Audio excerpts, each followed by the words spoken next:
من بعد الفيديو ده ما عدتش هتعملي السمك المكريل غير بالطريقه اللي انا هقول لك عليها دي. هنقطعه جزل ونتبله بتتبيله في منتهى الروعه، هتخلي لحمه متشرب وطعمه جميل وهيكون دايب دوبان. ده علشان هنسويه بطريقه مختلفه جدا وسهله سهوله مش طبيعيه. نجيب السمكتين المكريل بتوعنا اللي حجمهم كبير وهنشيل منهم الزعانف والديل ونشيل الراس كمان ونغسلهم كويس جدا، وهنبدا نقطعهم كده الجزل زي ما بعمل كده. سمك المكريل من احلى انواع الاسماك اللي تنفع معاكم في كل حاجه وطعمه بيكون لذيذ قوي. ويلا بينا بقى نجهز له احلى تتبيله. هنحتاج لمعلقه كبيره من الثوم المهروس، عصير 5 ليمونات كاملين، الليمون مهم هنا جدا، كمان هحتاج عليهم فنجان من زيت الزيتون، ولو حابين التتبيله تكون سنه سبايسي كده هننزل برده بمعلقتين من الهوت صوص. نتبل بمعلقه كبيره من الملح ونص معلقه من الفلفل الاسود والكمون والكزبره والبابريكا، ونقلب بقى الخلطه الجميله دي، وهننزل بالسمك المكريل بتاعنا الجميل ما شاء الله. نقلبهم كده كويس جدا مع بعض زي ما انتم شايفين السمك شكله روعه الروعه. احترت اسويه ازاي، اقليه ولا اشويه، وجا على بالي ان انا عندي القلايه الهوائيه من رافال دي اللي حجمها كبير هتاخد معايا كل الكميه، وزي ما انتم شايفين بتيجي بحلتين، حله ومصفى، علشان ينزل اي سوائل من السمك والخضار وينشف معانا ويبقى طعمه جميل. القلايه دي انا جربتها كتير على مدار الثلاث سنين اللي فاتوا، وبصراحه شغلها جميل جدا وبتوزع الحراره وبتسوي الاكل تسويه مظبوطه. بعد ما رصيت السمك في القلايه الهوائيه جبت شويه خضروات زي الفلفل الالوان والاخضر، لو حابين تضيفوا سويت كورن برده هيبقى طعمه جميل قوي معاهم. نقلبهم الاول في التتبيله وهننزل على السمك كده، واي تتبيله هتتبقى هنزل عليهم برده. حقيقي والله ومش مبالغه من احلى المرات والتتبيلات اللي عملت فيها السمك المكريل، خصوصا ان دي كانت اول مره اجرب اسوي السمك في القلايه الهوائيه، بس بصراحه نجحت وطلعت السمك بتسويه انا ما كنتش متخيلها اصلا. المميز في قلايه رافال ان انت هتضغطي على التاتش سكرين وهتختاري الاوبشن اللي انت عاوزاه. تسويه السمك غير الفراخ طبعا، فهم مسهلين عليكي، مجرد ان انت هتختاري الاوبشن اللي انت عاوزاه فهيظبط التايم ودرجه الحراره على طول. تعالوا بقى كمان نجهز شويه رز صياديه كده في السريع. نزلت بمكعب زبده ومعاهم فنجان زيت،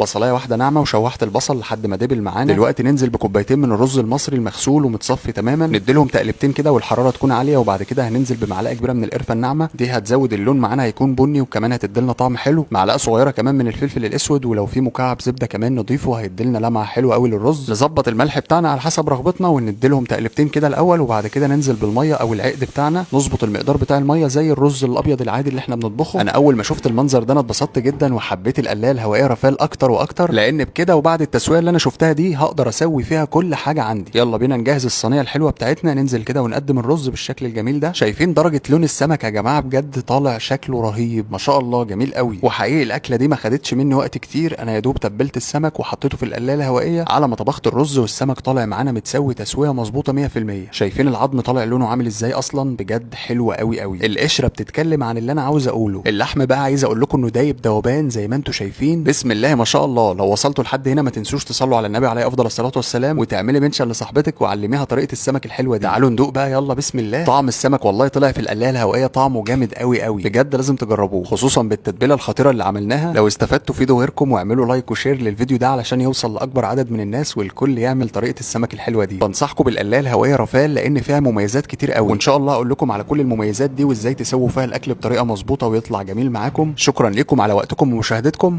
تحياتي ليكم.